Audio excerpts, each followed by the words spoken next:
O que são e para que servem as guias e os patuás?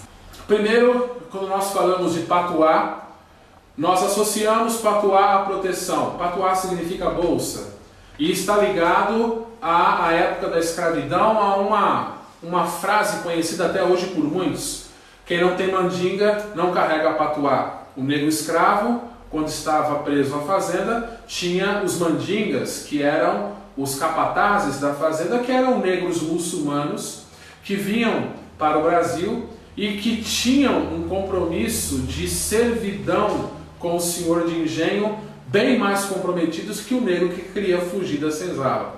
Estes negros muçulmanos têm o hábito, como todo muçulmano, de rezar o Alcorão, mas não tinham os recursos para fazer as suas orações diárias como de hábito eles faziam, o tapete, com todos os elementos, as ervas, o fogo, e poderem ali fazerem as suas orações. Então eles carregavam dentro de uma bolsinha ervas e um pedaço escrito do Alcorão, para que eles pudessem ali ter os elementos de ligação. Eles tinham que se adaptar à nova terra que os abrigava.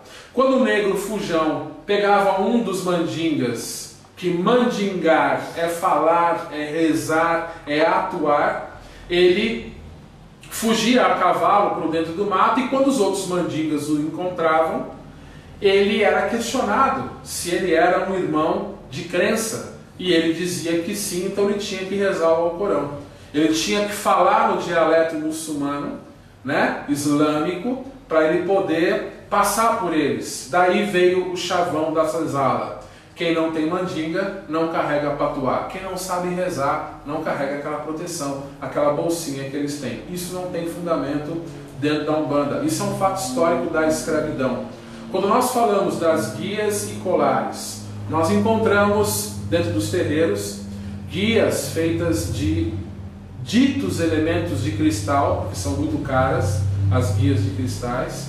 Então nós encontramos a maioria das vezes plástico ou algum elemento numa guia ou outra da natureza, onde os guias agregam esta energia para poder dar proteção ao médium. Quando o médium está incorporado com guia ou não, este colar que ele utiliza carrega uma força que absorve algumas cargas densas que muitas vezes são endereçadas para esses médiuns. Hoje existe uma preocupação dos guias de deixar este elemento menos agressivo e mais eficaz, porque o plástico ele não vai agregar uma energia. E eu sei que eu estou ferindo aqui a consciência e a opinião de alguns irmãos umbandistas. Novamente nós falamos, nós não queremos mudar o mundo, nós estamos seguindo a orientação que nós recebemos, mas vale a pena se refletir a respeito disso. Quando nós trocamos a guia de plástico por um elemento natural, por exemplo, a pedra, que representa este orixá, que um guia pode querer estar trabalhando com esta pedra, nós temos eficácia de trabalho. Nós temos um elemento que não choca visualmente falando, nós temos um elemento que agrega uma energia mais salutar e que é mais eficiente, tanto para o guia quanto para o médium poder estar trabalhando.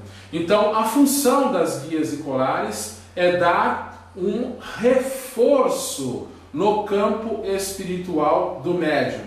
Nós temos o grande problema que alguns médiuns, se não estão com as guias, acham que estão desprotegidos. Isso que mostra uma falência dentro da sua fé religiosa.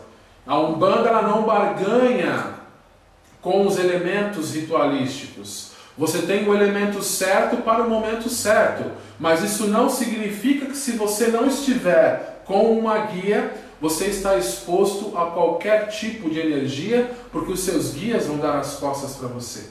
A guia só agrega uma força maior, mas a sua fé é bem maior do que uma guia.